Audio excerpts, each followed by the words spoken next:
Hello everyone, कैसे हो आप सभी लोग। My name is Anu and welcome to defence juice.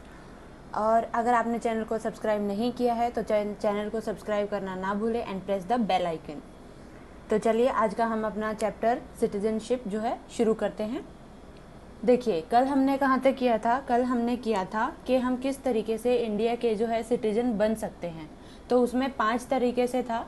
तो वो आपका काम है कि आप मुझे कमेंट बॉक्स में बताएंगे कि वो 5 कौन कौन से तरीके थे जिससे हम इंडिया के सिटीजन बन सकते हैं। और आज हम करेंगे कि किस तरीके से जो है हम अपना सिटीजनशिप जो है उसको ख़त्म कर सकते हैं, किस तरीके से हमारे सिटीजनशिप का लॉस हो सकता है। ठीक है, तो चलिए शुरू करते हैं। देखिए, 3 तरीके से हमारे इंडियन कॉन्स्टिट्यूशन के हिसाब से 3 तरीके से जो है हमारी सिटीजनशिप जो है वो टर्मिनेट की जा सकती है। पहला है रेनुशिएशन, टर्मिनेशन एंड डेप्रीवेशन।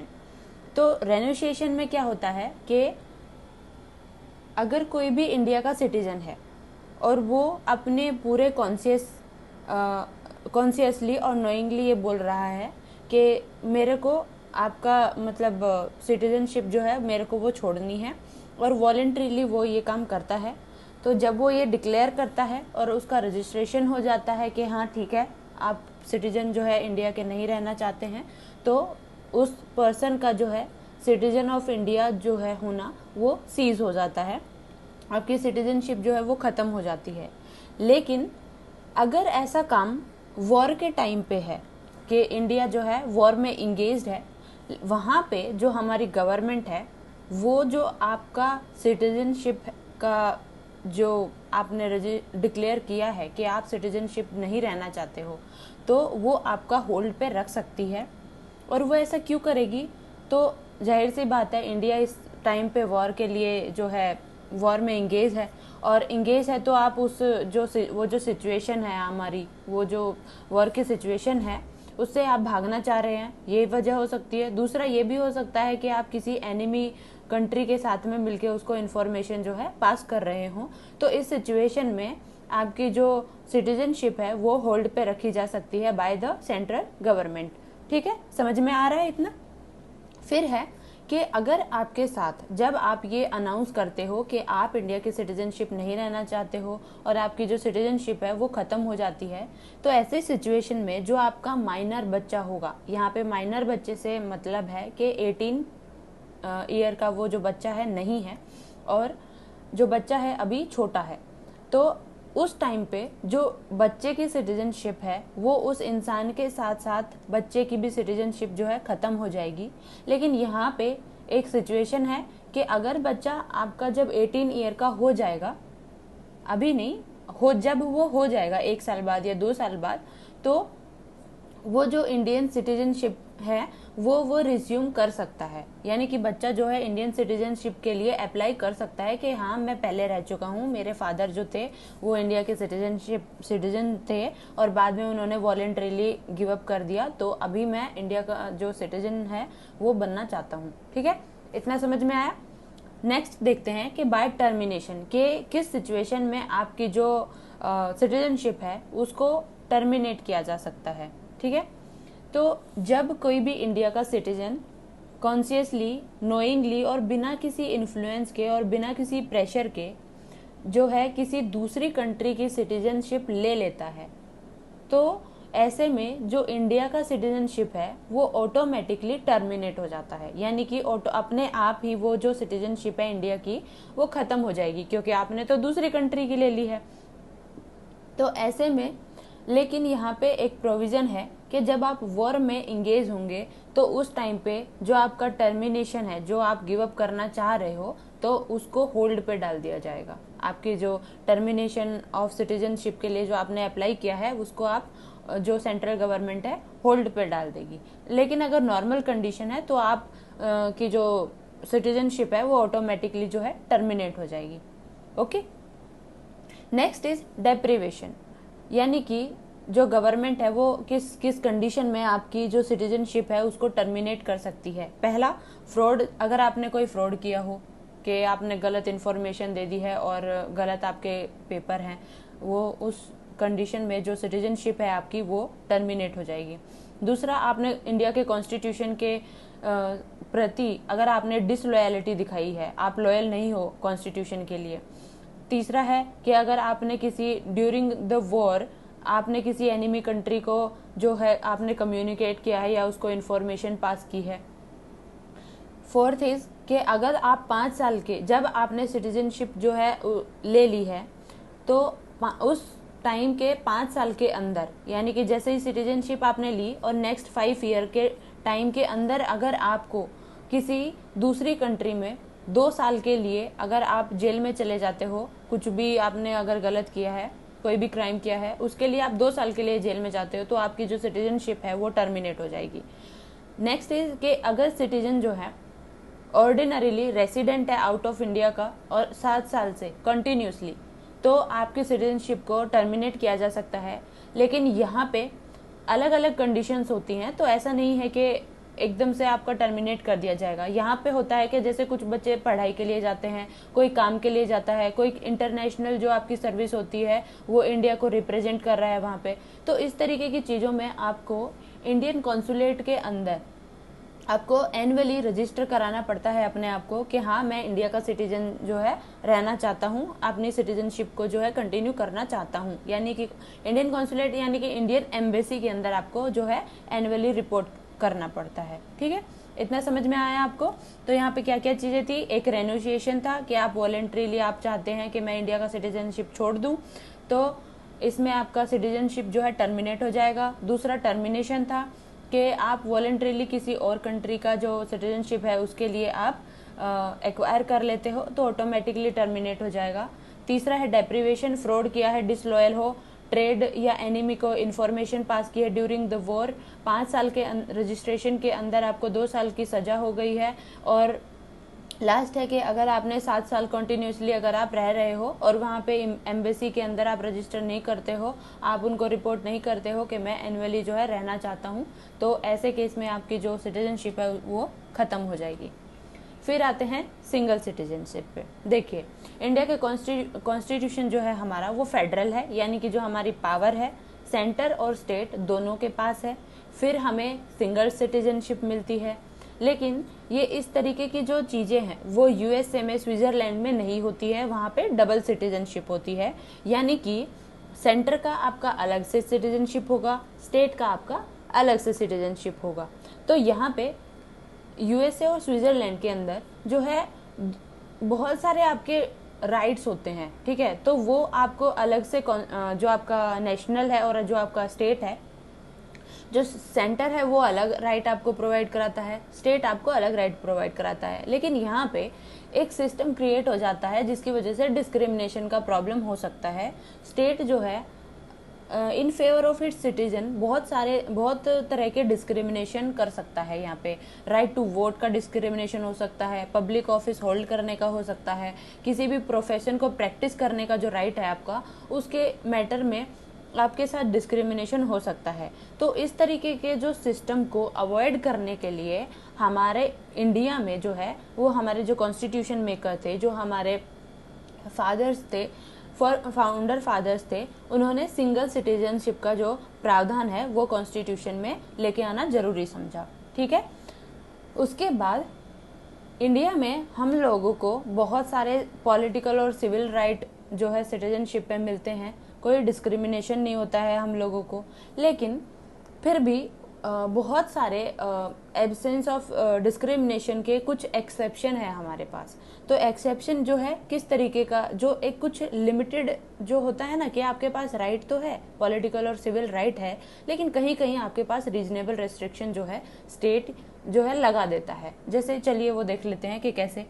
देखिए, अंडर आर्टिकल 16 हमारे कॉन्स्टिट्यूशन ने हमें फंडामेंटल राइट जो है प्रोवाइड कराया है कि हम एम्प्लॉयमेंट और अपॉइंटमेंट के लिए हम कहीं भी काम कर सकते हैं। ठीक है, तो यहाँ पे जब एक पब्लिक एम्प्लॉयमेंट एक्ट 1957 के अंदर 4 स्टेट के अंदर जो है, आंध्र प्रदेश, हिमाचल, मणिपुर और त्रिपुरा के अंदर जो है हम नॉन गेजेटेड पोस्ट के लिए अपॉइंट हो सकते थे पहले।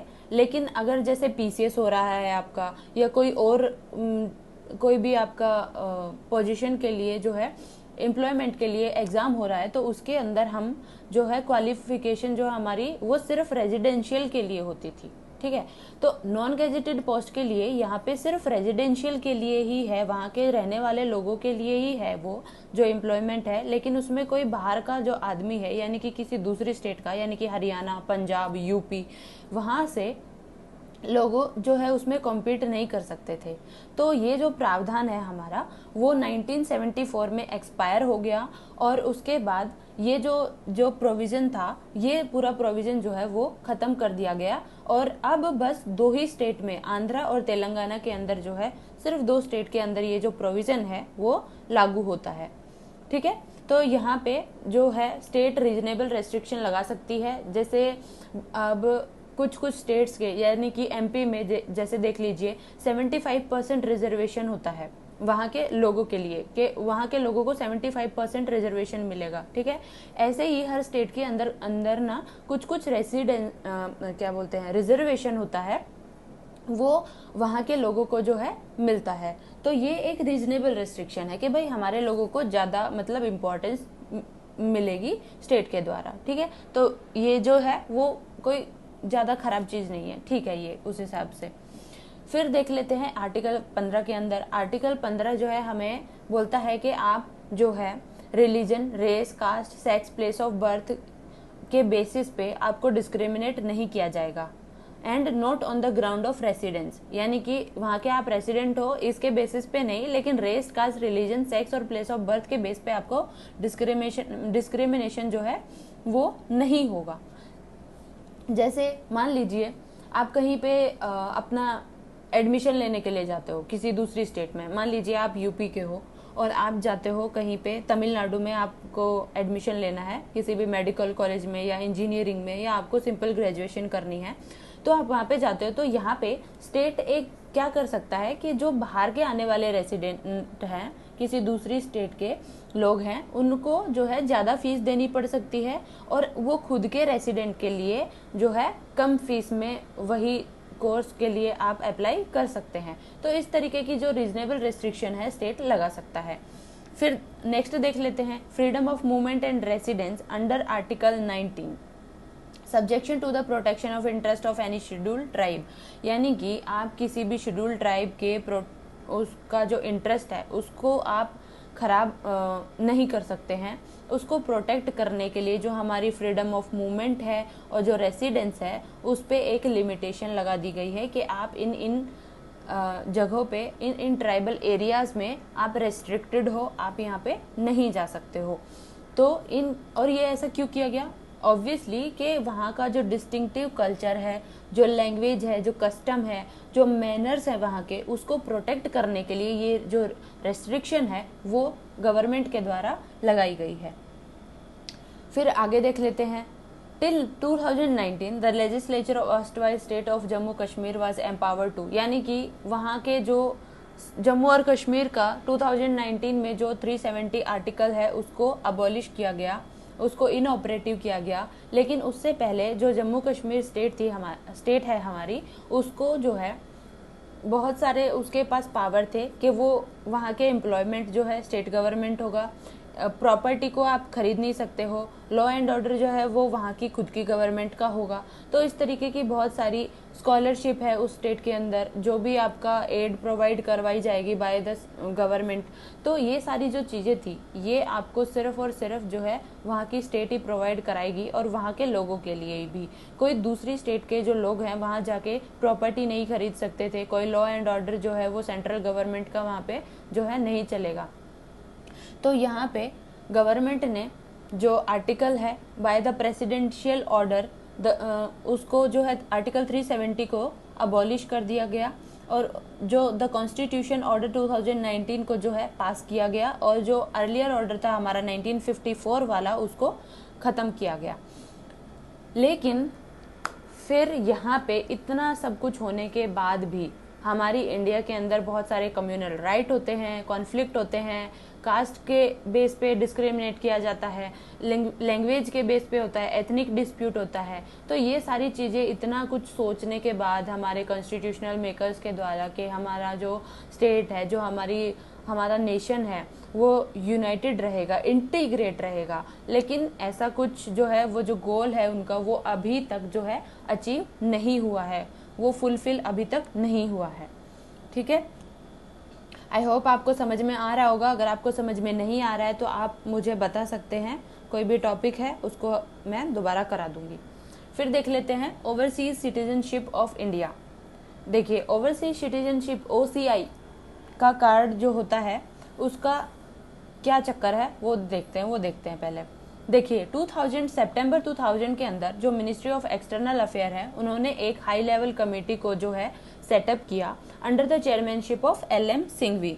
ठीक है, तो उन्होंने बोला कि देखिए इंडिया का जो डायस्पोरा है वो बहुत सारी जगह पे फैला हुआ है ना, तो हम लोगों को एक अच्छा रिलेशन जो है उनके साथ बॉन्ड करना चाहिए, है ना, एक अच्छा सा रिलेशन जो है उनके साथ कंस्ट्रक्ट करना चाहिए, बनाना चाहिए। और उन्होंने जो अपनी रिपोर्ट है वो सबमिट करी जनवरी 2002 में, और उन्होंने रिकमेंड किया कि जो हमारा सिटीजनशिप एक्ट 1955 है वो जो है हमारे जो सिटीजन हैं, जो पर्सन ऑफ इंडियन ओरिजिन है, उनको जो है ड्यूअल सिटीजनशिप प्रोवाइड करे।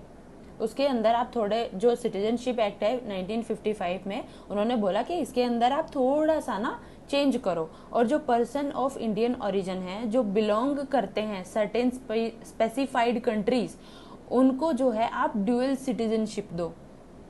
ठीक है, तो इसके अकॉर्डिंग सिटीजनशिप अमेंडमेंट एक्ट 2003 जो है एक प्रोविजन उसके अंदर लेके आया गया कि जो भी overseas citizenship of India by PIO 16 countries, specified 16 countries के अंदर जो है, यानी कि जहाँ पे इंडिया के जो लोग हैं जो रिलेटेड हैं, इंडियन ओरिजिन जिनका है, वो 16 कंट्री के अंदर आपको OCI जो कार्ड है वो मिलेगा।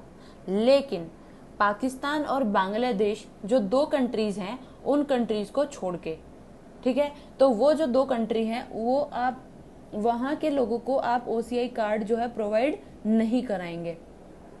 ओके, तो इस जो ये अमेंडमेंट 2003 आया था, इसी के अंदर जो हमारी कॉमनवेल्थ की एक सिटीजनशिप जो हमें मिलती थी उसको जो है रिपील किया गया, उसको खत्म किया गया यहाँ पे। ओके, नेक्स्ट आ जाते हैं कि 2003 के बाद फिर से जो है एक सिटीजनशिप अमेंडमेंट एक्ट जो है लेके आया गया और उसके अंदर और चेंजेस किया गया। ठीक है, कि भाई जो है grant of OCI for PIO, यानी कि इससे पहले 2003 के अंदर क्या था कि हमने 16 कंट्रीज के लोगों को जो है OCI कार्ड देने के बारे में बात करी थी, और अब 2005 में हम क्या करेंगे कि हम सब कंट्रीज के जितने भी इंडियन ओरिजिन के जो हमारे लोग हैं उनको जो है OCI कार्ड जो है प्रोवाइड कराएंगे। लेकिन फिर भी पाकिस्तान और बांग्लादेश के लोगों को OCI कार्ड जो है वो नहीं मिलेगा। ओके, अब देखो OCI जो कार्ड है, अब यहाँ पे ड्यूअल सिटीजनशिप की बात करी गई थी, राइट, लेकिन ये जो OCI कार्ड है वो अगर किसी को प्रोवाइड है, दैट डज नॉट मीन कि एक सिटीजनशिप आपको जो है वो दी जा रही है। नहीं, आपको बस एक कार्ड दिया जा रहा है कि आपको जिस ओरिजिन की जो आपका ओरिजिन है कंट्री का, उसमें भी आपको जो है राइट्स जो है आपके पास हैं। ठीक है, तो हमारा जो संविधान है, कॉन्स्टिट्यूशन है हमारा, आर्टिकल 9 जो है बोलता है कि आप किसी को ड्यूअल सिटीजनशिप प्रोवाइड नहीं करा सकते हैं। तो OCI is not actually a dual citizenship as Indian constitution forbid dual citizenship और ड्यूअल नेशनैलिटी। यानी कि अगर हम खुद किसी और कंट्री, हमारे जो खुद के लोग हैं, अगर मान लीजिए मैंने US की सिटीजनशिप ले ली है तो मेरा तो ऑटोमेटिकली टर्मिनेट हो जाता है इंडियन सिटीजनशिप।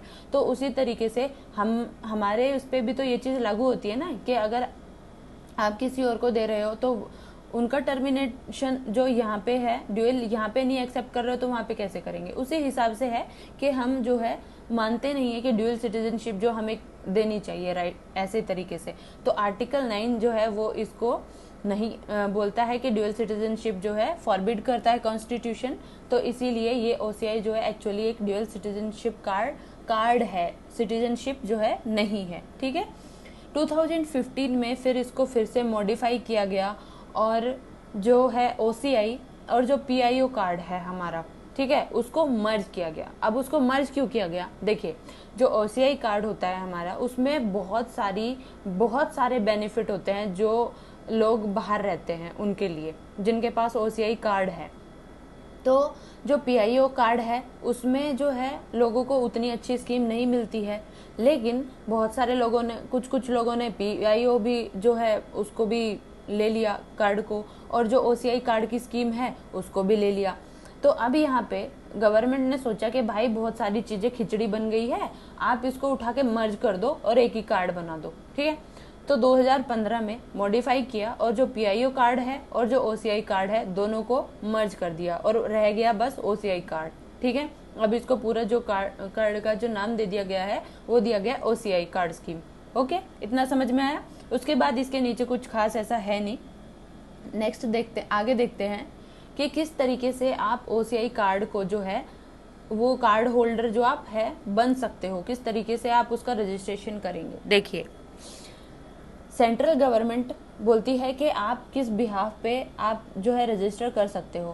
पहला है कि या तो आप इंडिया के, जैसे आप किसी और कंट्री के सिटीजन हैं और इंडिया के सिटीजन आप किसी टाइम पे थे, यानी कि उस टाइम पे नहीं है, किसी और टाइम पे थे, या फिर कमेंसमेंट ऑफ कॉन्स्टिट्यूशन, यानी कि जब हमारा कॉन्स्टिट्यूशन जब 26 जनवरी 1950 को जो है लागू हो गया था उसके बाद आप थे सिटीजन ऑफ इंडिया, तो आप OCI कार्ड के लिए अप्लाई कर सकते हो, ठीक है। दूसरी कंडीशन क्या है कि अगर आप किसी और कंट्री के हो और आप एलिजिबल हो to become a citizen of India at the time of commencement of constitution, जो मैंने आपको बता दिया है ऊपर ही कि कॉन्स्टिट्यूशन के बाद अगर आप एलिजिबल हो तो। तीसरा है कि who is the citizen of any country, यानी कि किसी भी और अदर कंट्री के हो लेकिन बिलोंग करते हो belong to a territory that become part of India after 15 August 1947, ठीक है।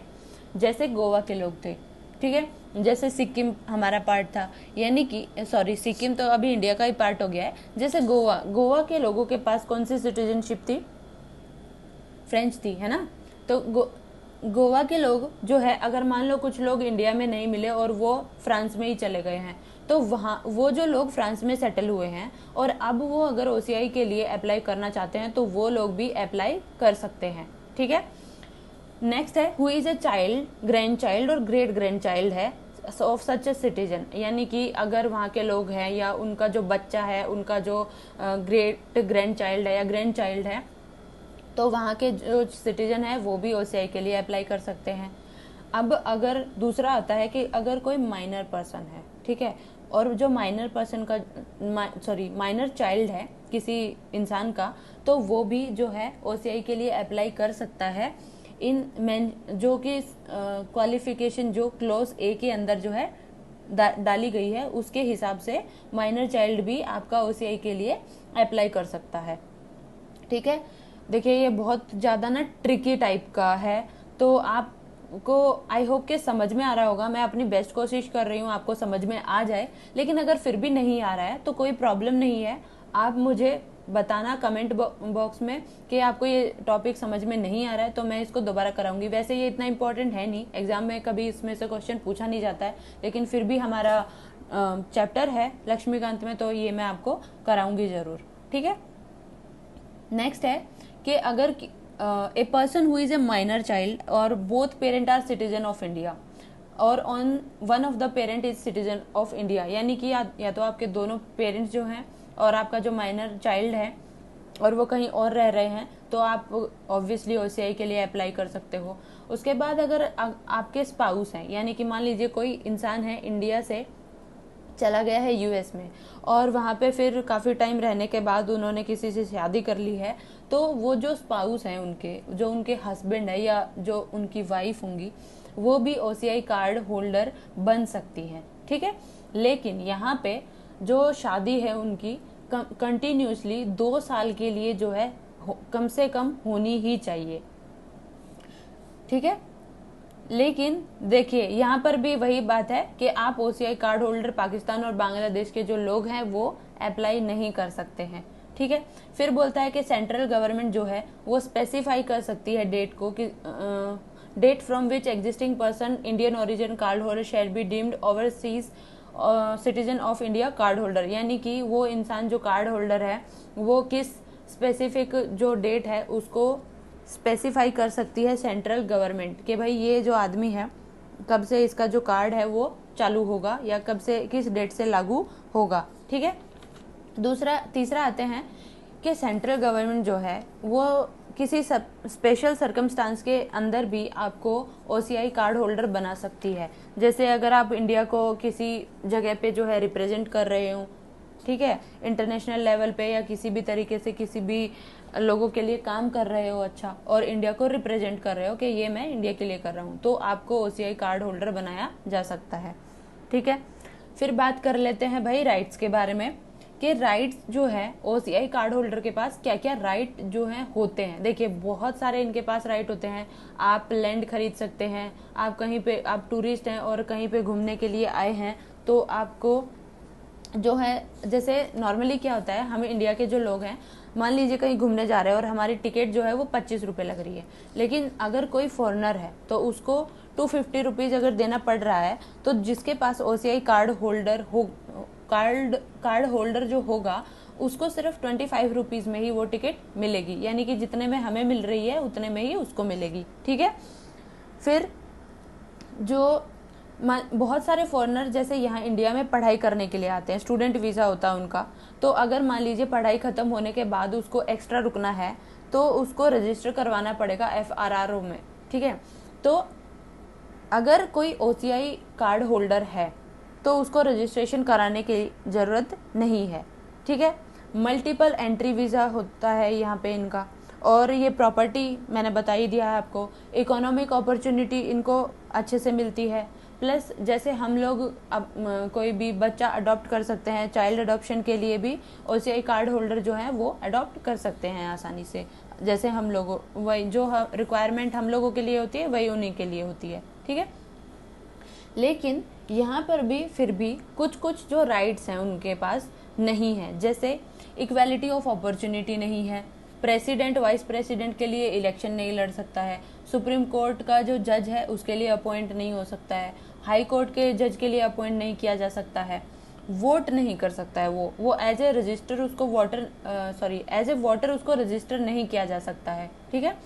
उसके बाद member of house of the people और काउंसिल ऑफ स्टेट का वो मेंबर नहीं बन सकता है, उसके लिए एलिजिबल नहीं होगा, ठीक है। स्टेट लेजिस्लेटिव असेंबली या काउंसिल के अंदर उसका मेंबर नहीं बन सकता है। And he shall not be eligible for the appointment of public service and post in connection with affair of the union और स्टेट गवर्नमेंट, ठीक है, except for the appointment in such service, यानी कि अगर आपकी गवर्नमेंट चाहे तो आपको वो पोस्ट दे सकती है, लेकिन नॉर्मल कंडीशंस में आपके पास ऐसा कोई भी जो है राइट नहीं होता है कि आप आओ और हमारी जो है अपॉर्चुनिटी को ले लो, ऐसे टाइप से, ठीक है। फिर बात करते हैं, देखिए ओसीआई कार्ड तो इनको मिल गया है, राइट क्या क्या है वो भी आपको समझ में आ गया है, रजिस्ट्रेशन कैसे करना है वो भी आपको समझ में आ गया है। अब बात करते हैं कि जो ओसीआई कार्ड है इनका किस तरीके से उसको जो है ख़त्म किया जा सकता है, ठीक है। तो पहले क्या है, रेनोशिएशन कर सकते हैं, यानी कि अगर कोई वॉलंटरीली बोले कि मेरे को ओसीआई कार्ड आपका नहीं चाहिए है, तो आप मतलब आप मेरा जो है नाम जो रजिस्ट्रेशन है उसको हटा दो, तो इसके लिए सेंट्रल गवर्नमेंट जो है रजिस्ट्रेशन करेगी, और जैसे ही आपका रजिस्ट्रेशन होगा तो आपका जो ओसीआई कार्ड है वो सीज हो जाएगा, ठीक है। दूसरी कंडीशन क्या है कि जैसे अगर कोई पर्सन है ओसीआई जिसका सीज हुआ है, तो जो उसका स्पाउस है, ठीक है, और अगर कोई माइनर चाइल्ड है तो उसका जो कार्ड है वो भी सीज हो जाएगा, ठीक है। तो ये दो कंडीशन है कि एक तो वो वॉलेंट्रीली गिव अप कर सकता है, दूसरा अगर किसी इंसान का सीज हो गया है ओसीआई कार्ड होल्डर वो अब नहीं है, तो उसका जो स्पाउस है, उसके जो बच्चे हैं वो भी, उसके पास भी जो ओसीआई कार्ड है वो सीज हो जाएगा। Next is cancellation of registration as OCI card holder, यानी कि जो सेंट्रल गवर्नमेंट है वो आपके जो रजिस्ट्रेशन को कैंसिल खुद से भी कर सकती है इन केसेस ऑफ अगर आपने फ्रॉड किया है, कोई आपने गलत इन्फॉर्मेशन दिया है या कोई गलत मटेरियल फैक्ट आपने प्रेजेंट किया है गवर्नमेंट ऑफ इंडिया के अंदर रजिस्ट्रेशन के लिए, ओसीआई कार्ड होल्डर बनने के लिए। ठीक है।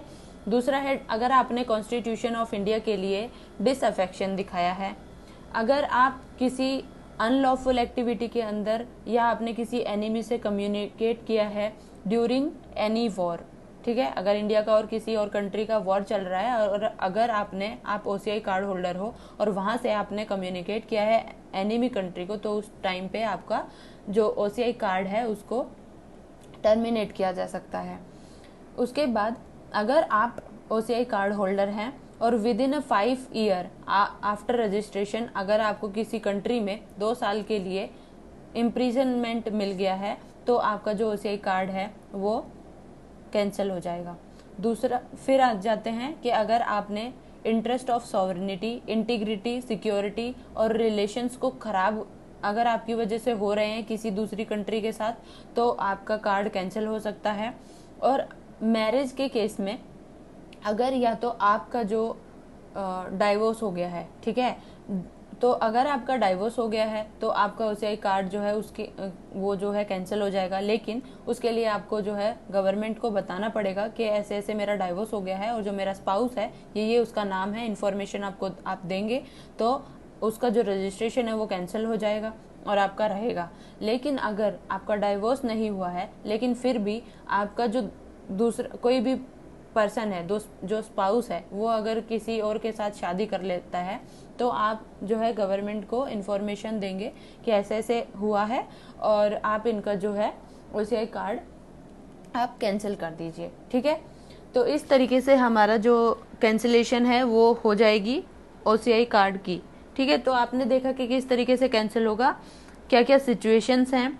आपका जो आप वॉलेंट्रीली गिव अप कर सकते हो अगर आपने फ्रॉड किया है, कोई फॉल्स रिप्रेजेंटेशन है, कम्युनिकेशन किया है एनिमी के साथ ड्यूरिंग वॉर, और अगर आपका डिसअफेक्शन है कॉन्स्टिट्यूशन ऑफ इंडिया के टूवर्ड्स तो आपका कैंसिल हो सकता है ओसीआई कार्ड और आपको बहुत सारे लेकिन इसमें राइट्स भी मिल रहे हैं। ठीक है।